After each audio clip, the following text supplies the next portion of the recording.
Shalom.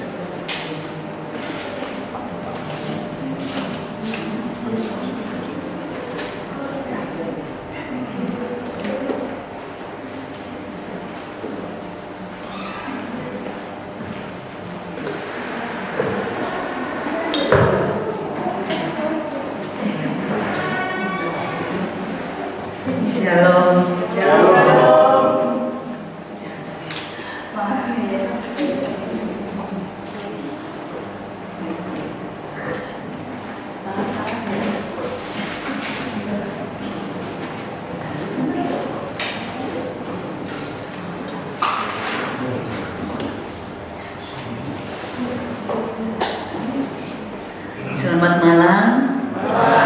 Jumpa kembali Bapak Ibu saudara yang terkasih dalam Kristus.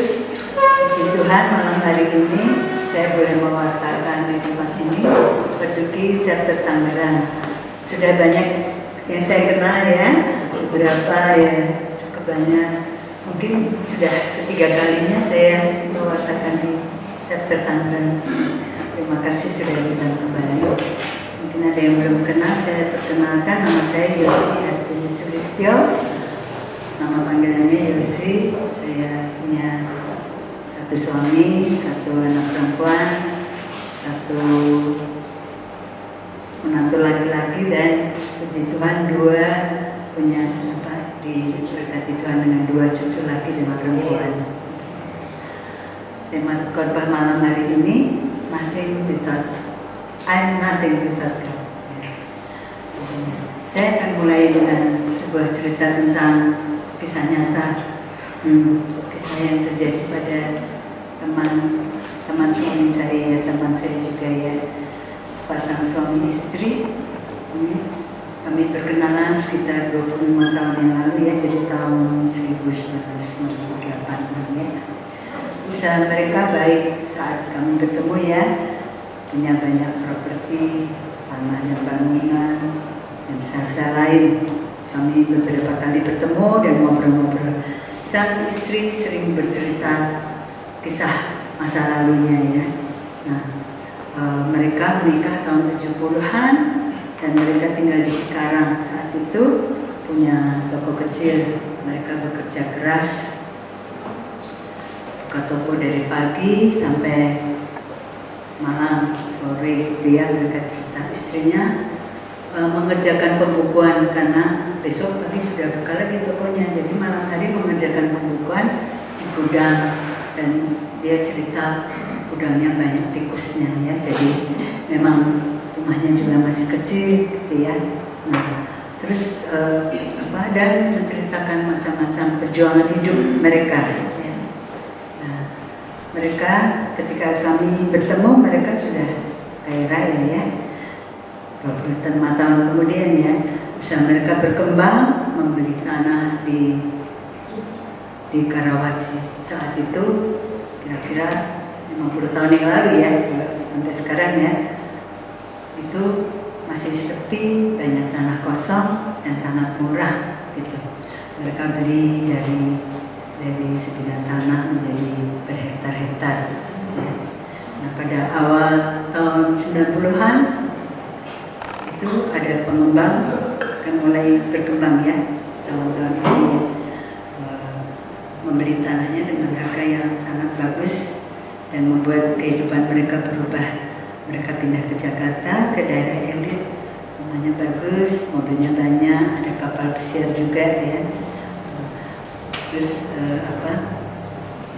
bisnis mereka berkembang, jual beli properti, sampai perkebunan kelapa sawit, importir gula, dan ada seafood restoran yang kita sering makan di situ ya, sambil ngobrol sama yang punya gitu. Nah, beberapa tahun kemudian ya, setelah kami perkenalan 20 tahun lalu, beberapa tahun kemudian suaminya meninggal. Istrinya kaya raya dan nggak pensiun gitu, tapi terus melakukan usahanya, malah semakin berani ya, menyerempet bahaya, seperti semuanya bisa dibeli ya gitu.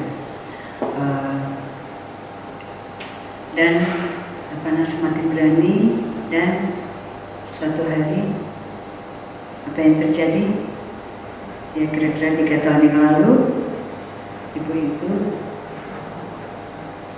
ditangkap, ya masuk penjara gitu ya, karena ia melakukan bisnisnya sudah kaya raya tapi melakukan bisnisnya dengan cara yang salah ya.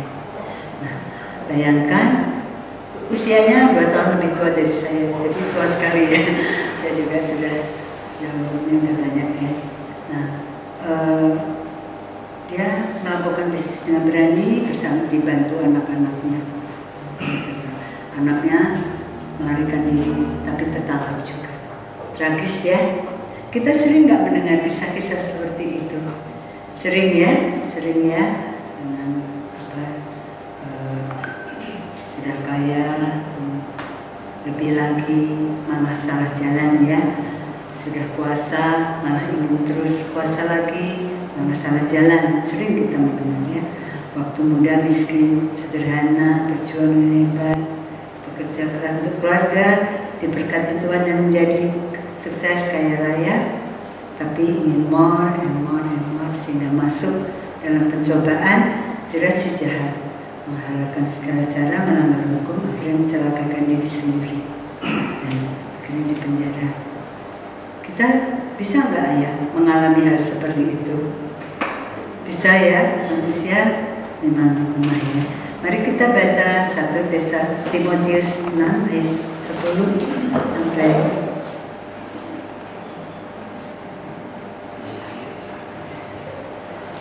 kita baca bersama-sama 1 Timotius 6 ayat 9 sampai 10. Tetapi mereka yang ingin kaya terjatuh dalam pencobaan, ke dalam jerat dan ke dalam berbagai-bagai nafsu yang mantap, dan yang mencelakakan, yang menenggelamkan manusia dalam perbuatan dan dosa. Karena atas segala kejahatan ialah cinta uang, sebab oleh memburu uanglah beberapa orang telah menyimpang dari iman dan menyiksa dirinya dengan berbagai-bagai luka. Keinginan untuk kaya boleh nggak sih? Boleh ya, tentu boleh. Kita manusia di dunia ini hidup membutuhkan uang setiap harinya untuk membeli makanan untuk anak-anak sekolah, keperluan lainnya, dan tentunya kita semua ingin meningkatkan standar hidup kita ya, sesuai dengan bidang dan kemampuan kita masing-masing, dan mendapat berkat, kekayaan, materi dari usaha kita sendiri. Tetapi cara hidup yang materialistis, hedonis, dan sekarang juga ada flexing, pamer kekayaan di medsos, pamer tas, baju, merek gitu ya, mobil yang mewah, dan itu menyebabkan orang melihat menginginkan juga bisa seperti itu dan mencari jalan pintas untuk menjadi kaya. Kecintaan akan uang membuat orang memburu uang, menjadi hamba uang, sehingga yang dicari hanya kekayaan saja dan mendapatkan kekayaan dengan cara-cara yang salah. Menipu banyak sekali kan sekarang, investasi bodong ya. Belum lama heboh bisnis robot trading ya, mungkin ya ada yang kena ada yang kena ya, ada yang kena mungkin ya, dan lain-lain. Banyak sekali sekarang penipuan yang menggiurkan, yang akhirnya merugikan kita ya. Mari kita baca Pengkhotbah bab 5 ayat 9. Mari kita baca bersama-sama. Siapa mencintai uang tidak akan puas dengan uang. Siapa mencintai kekayaan tidak akan puas dengan harta. Ini pun sia-sia. Pun sia-sia ya. Sering kita membaca kitab suci, kita sering mendengar juga ayat-ayat, tapi kita sering lupa ya. Uang itu memberi arti bagi hidup kita, sangat diperlukan untuk dapat kita hidup. Kita bekerja untuk mendapatkan uang agar hidup kita dan keluarga kita hidup layak. Ya.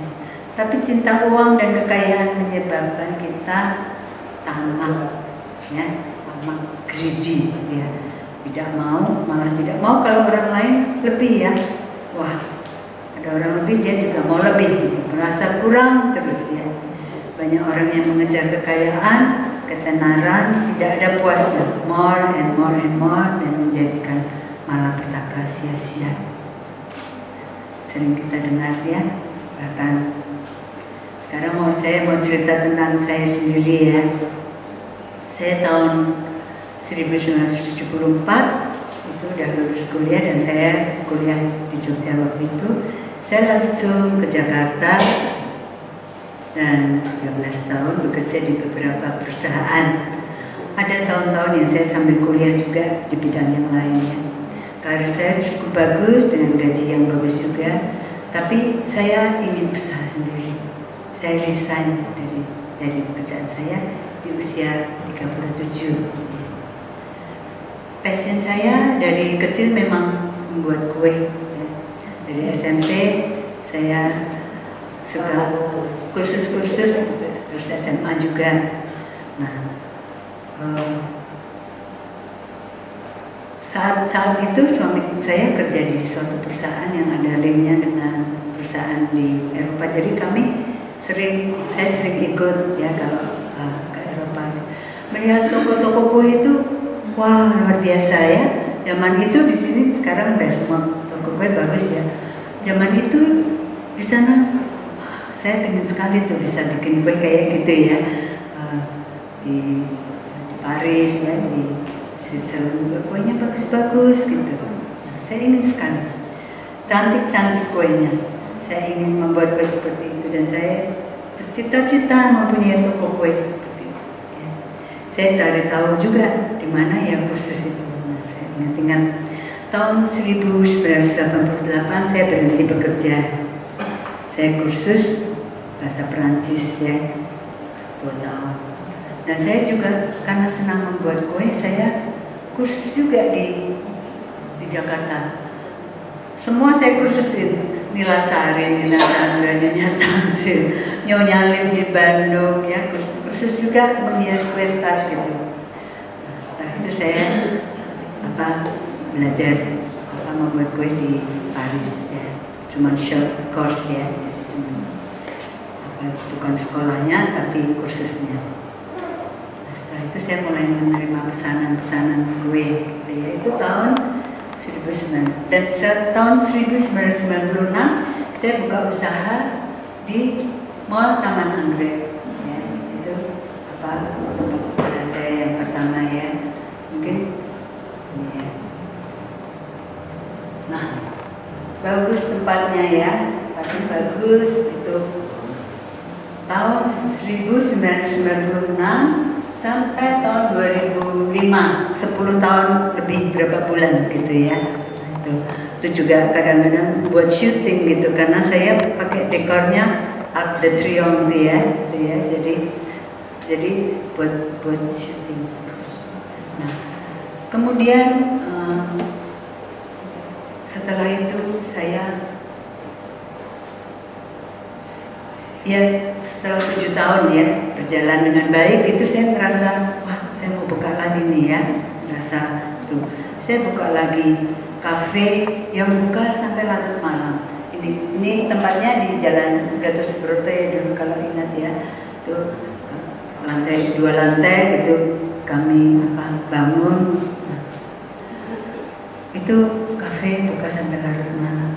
Ada barnya, jadi jual minuman keras. Hari-hari tertentu ada pemain organ.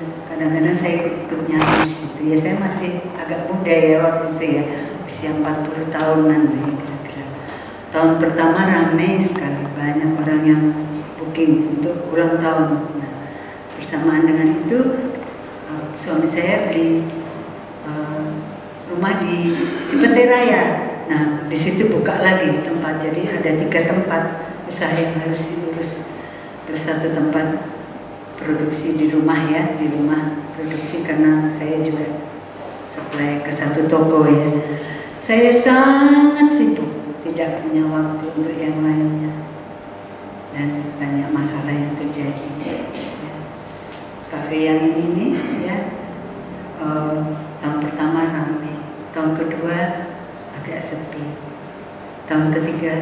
sepi banget ya.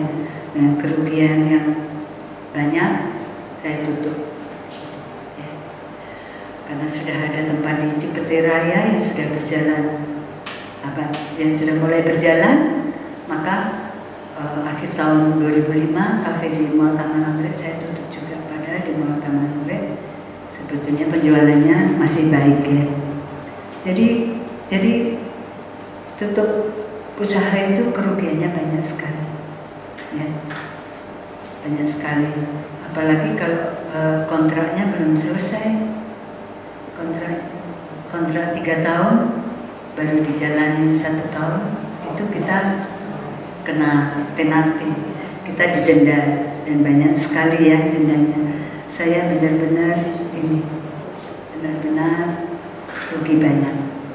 Nah, selama saya buka kafe itu saya tidak aktif di lingkungan, tidak aktif di gereja. Padahal dulunya ya sebelum saya buka kafe, saya masih bekerja di kantor itu saya masih punya waktu jadi bendahara di lingkungan.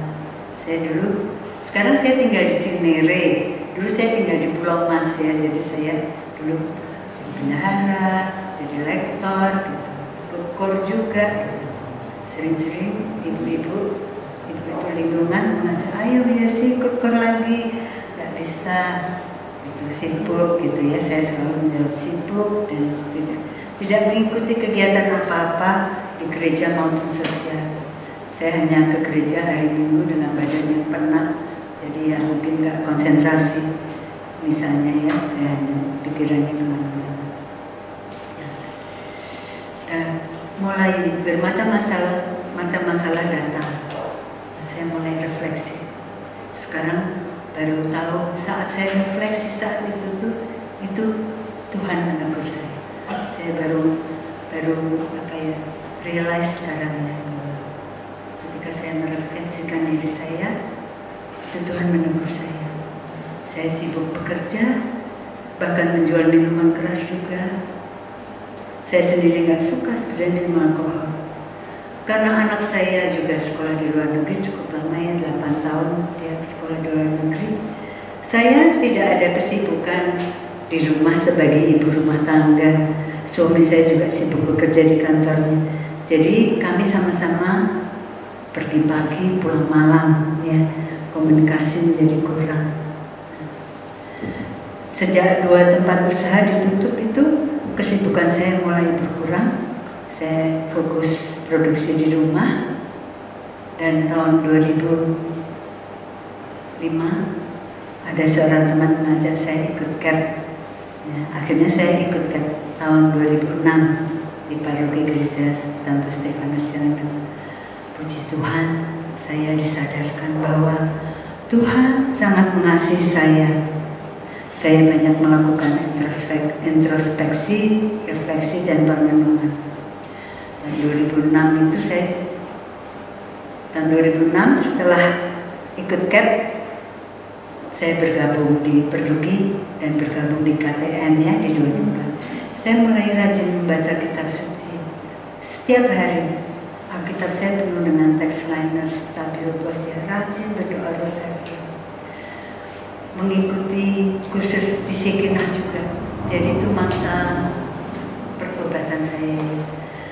Mulai dengan saya ikut semua kursus konseling, ikut untuk mengkonseling diri sendiri ya. Kursus pendoa di ABC dulu namanya itu ya, kursus pemuji dan WL. Ya saya kadang-kadang jadi WL meskipun ya tidak canggih, tidak hebat seperti Bapak tadi ya. Hebat dan seru ya Pak ya. Bagus ya.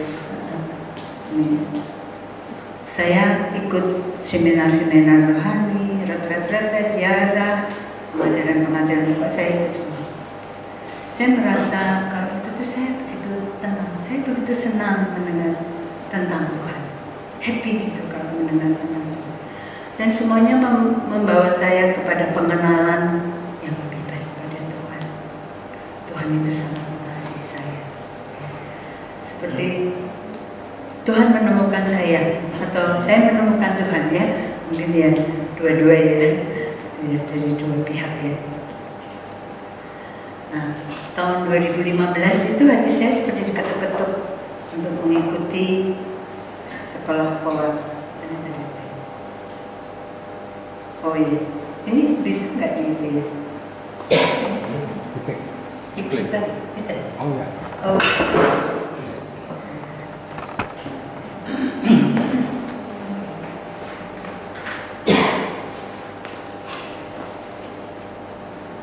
Bisa diklik nggak ya? Nggak bisa, kalau nggak bisa ya. Oh, nggak bisa. Itu apa? Menunjukkan kesibukan saya dulu ya. Wah, sampai nggak ada waktu buat yang lainnya, nggak ada waktu juga buat keluarga ya. Itu maksudnya ya sibuk sendiri. Dan apa yang terjadi? Saya semakin terpesona pada Tuhan. Ya. Selama ini Tuhan begitu baik pada saya. Saya baru menyadari banyak keajaiban-keajaiban yang Tuhan telah perbuat di dalam hidup saya. Tuhan sangat mengasihi saya. Tuhan mengampuni dosa saya. Dan saya ingin membalas kasih Tuhan. Oleh sebab itu saya mengikuti sekolah pewarta. Saya ingin membalas kasih Tuhan. Saya ingin bisa memberi kesaksian tentang hidup saya yang dipulihkan oleh Tuhan. Mari kita baca Amsal 21 ayat 5.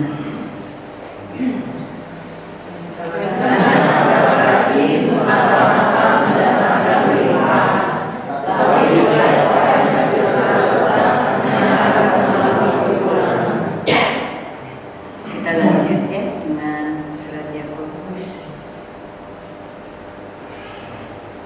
Jangan melupakan Tuhan dalam perencanaan. Mari. Jadi sekarang mereka yang berkata, hari ini atau besok kami berangkat ke kotamu, dan di sana kami akan tinggal setahun dan berdagang bersama kamu. Sedang kamu tidak tahu apa yang akan terjadi besok. Apakah hari hidupmu? Hidupmu itu sama seperti waktu yang saja dapat kamu alami. 15. Sebenarnya kamu harus berkata, jika Tuhan menghendaki, kamu akan hidup dan berbuat ini dan itu.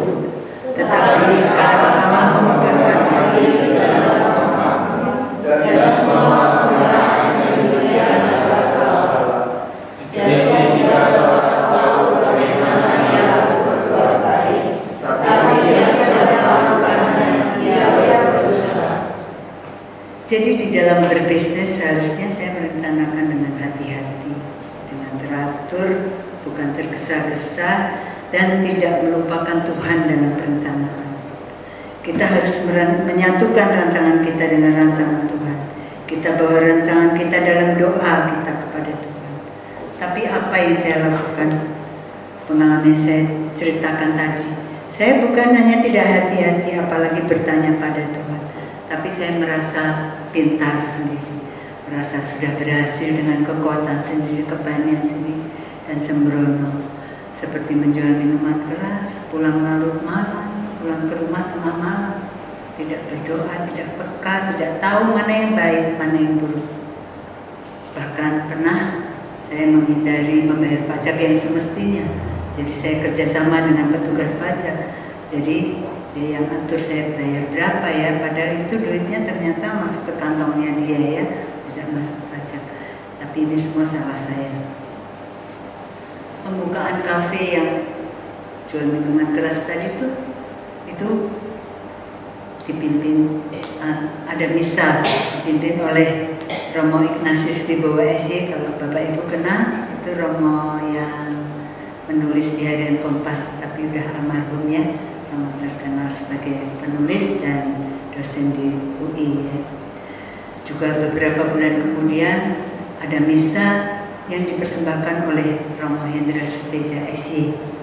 Saya kemudian menyadari rumah atau tempat usaha meskipun sekalipun diberkati oleh romo-romo kondang, bahkan mungkin uskup sekalipun, kalau penghuninya atau pengelolanya tempat usaha itu tidak mengelola bisnis dengan sembrono, tidak taat pajak, tidak adil terhadap karyawan, malas-malasan. Saya kadang-kadang malas-malasan juga tuh, tidak semangat, tidak berdoa, tidak mempunyai relasi yang baik dengan Tuhan, pasti tidak akan berhasil.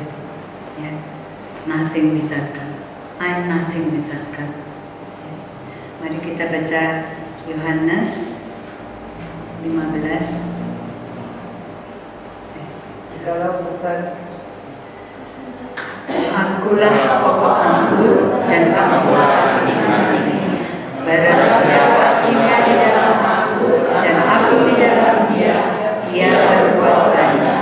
Sebab lewat aku kamu tidak dapat berbuat apa-apa. Demikianlah sabda Tuhan, terpujilah Kristus. Kita harus rendah hati, nggak boleh sombong. Kita mengandalkan kemampuan sendiri, kepandaian sendiri, tapi tidak mengandalkan Tuhan dalam setiap usaha pekerjaan. Itu nothing, ya. Kita harus mengandalkan Tuhan, melekat terus pada Tuhan, sang pokok anggur. Mari kita baca Mazmur 127 ayat 1. Jikalau bukan Tuhan yang membangun rumah, sia-sialah usaha orang yang membangunnya. Jikalau bukan Tuhan yang membangun kota, sia-sialah melawan pekerja-pekerja.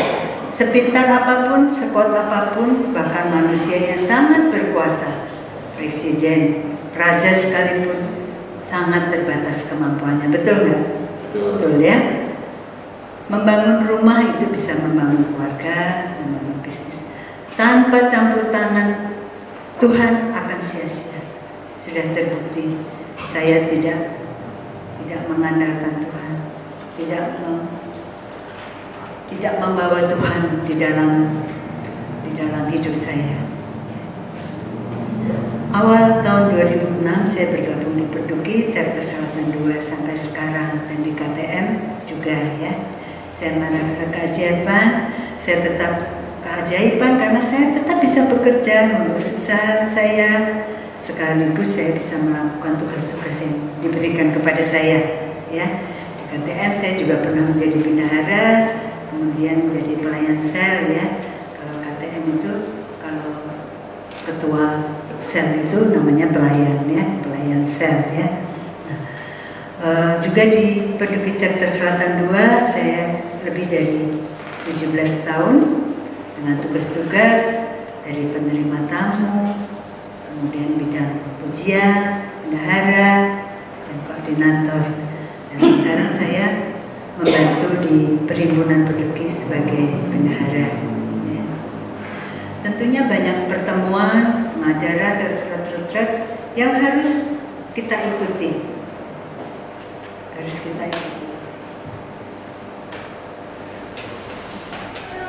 kita ikuti, harus kita hadiri. Kok bisa ya? Itu menurut saya ajaib sekali. Berarti Tuhan yang mengatur jadwal saya. Saya bisa ke sana kemari gitu, jauh-jauh lagi gitu. Tapi saya tetap bisa mengurus usaha saya. Ya. Masa-masa itu ya dari saya itu saya diproses Tuhan, masih sampai sekarang ya, pelan-pelan ya, diubah seperti bejana yang rusak, dihancurkan, dibentuk kembali. Tanpa penyertaan dan pertolongan Tuhan dan kasih Tuhan pasti saya nggak mampu ya ngurusin ini dan banyak-banyak kegiatan ini. Tapi bisa. Dan Tuhan pulihkan keluarga kami ya komunikasi dengan suami baik lagi ya, yang dulu ya namanya juga sibuk sendiri ya, kalau sendiri pulang udah capek jadi malas ngomong gitu ya. Tuhan pulihkan keluarga kami kecil hanya 6 orang ya, saya, suami, menantu, anak, cucu 2. Jadi kami hampir setiap minggu pergi bersama untuk makan siang gitu ya. Kalau traveling kami juga bersama-sama. Tuhan juga pulihkan, usaha saya juga dipulihkan ya. Anak saya, dulu kenapa saya kadang-kadang tidak semangat karena anak saya sudah lulus, dia malah kerja di luar gitu, nggak mau membantu saya. Dia nggak mau membantu, dia mau kerja di tempat lain, ya itu baik saja ya. Tapi saya jadi nggak semangat karena saya semakin tua gitu ya, semakin tenaganya nggak ada, saya perlu yang bantuin, tapi dia nggak mau. Ya sudah, tapi sekarang dia mau membantu kami. Saya terakhir punya toko di Pondok Indah, tapi sudah tutup juga ya tahun 2018. Jadi sekarang saya hanya supply ke satu toko yang puji Tuhan sudah ambil dari saya 30 tahun ya, 30 tahun dan masih berjalan dengan baik ya. Terima kasih Tuhan ya. Dan retail saya jual di online, Tokopedia, Instagram gitu ya. Puji Tuhan, Tuhan juga mencukupkan lah ya.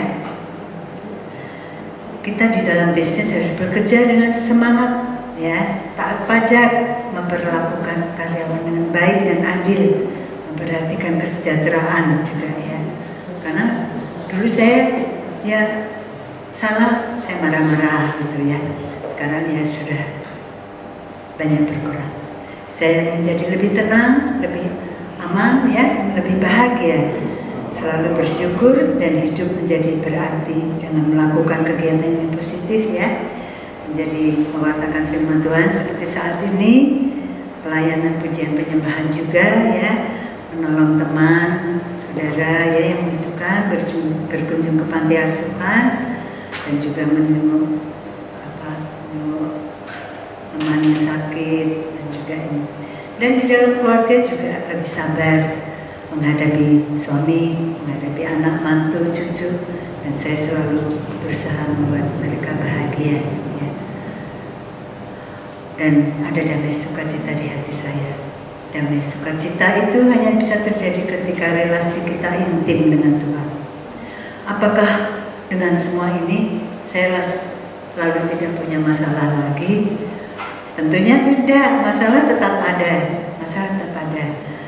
bahkan masalah bisa lebih sulit lagi ya, seperti orang naik kelas gitu ya. Tapi reaksi saya berbeda dengan dulu.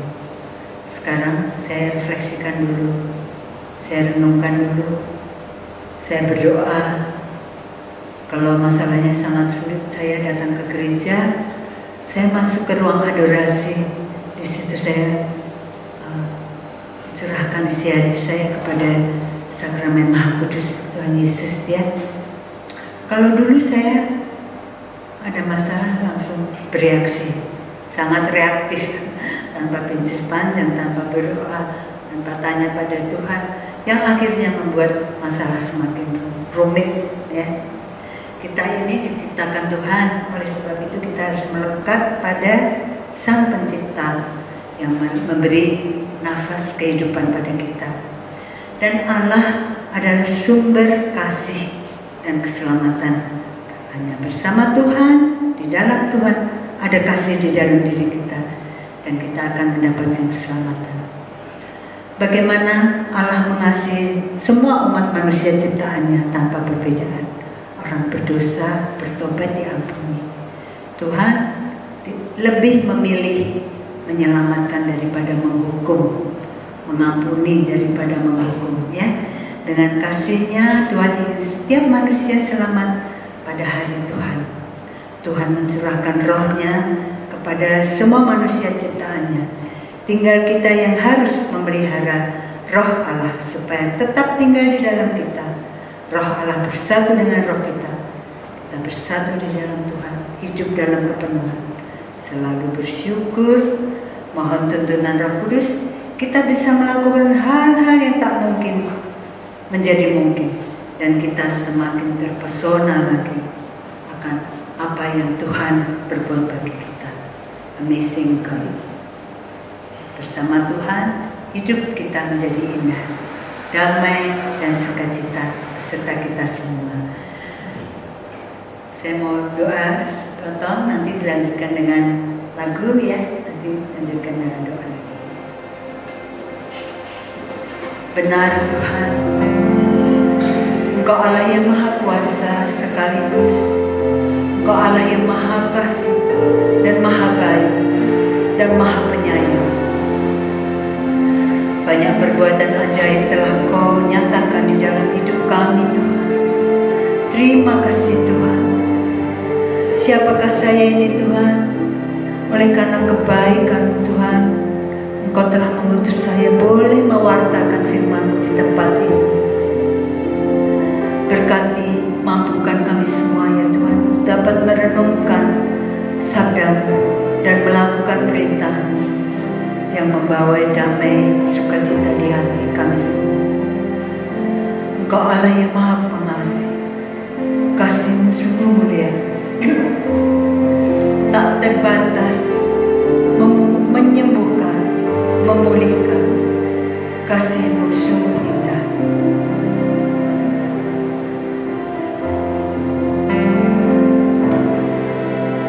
Kasih Yesus di dalam hidupku, kasih hati dan jiwaku, tak dapat hidup tanpa kasih-Mu Tuhan. Kegagalanku sepanjang jalanku, kasih Yesus di dalam hidupku, menghiasi hati dan jiwaku, tak dapat hidup tanpa kasih-Mu Tuhan. Kegagalanku sepanjang jalanku, kasih Yesus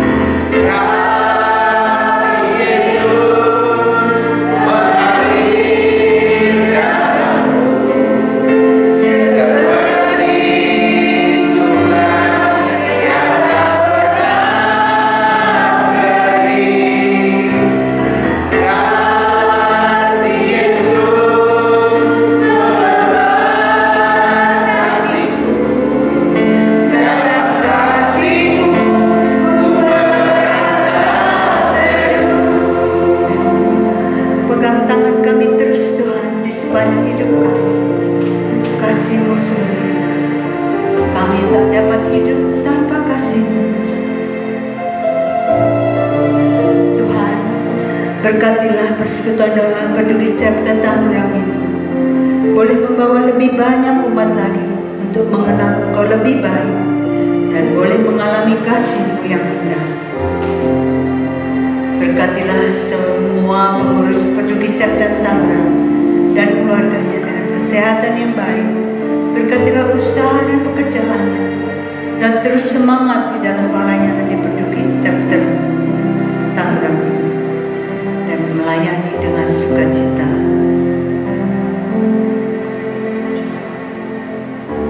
Bapa yang Maha Baik, saat ini hamba-Mu ingin berdoa bersama para pengurus dan umat di Peduli Cipta Tangerang untuk doa yang telah ditulis ini Tuhan.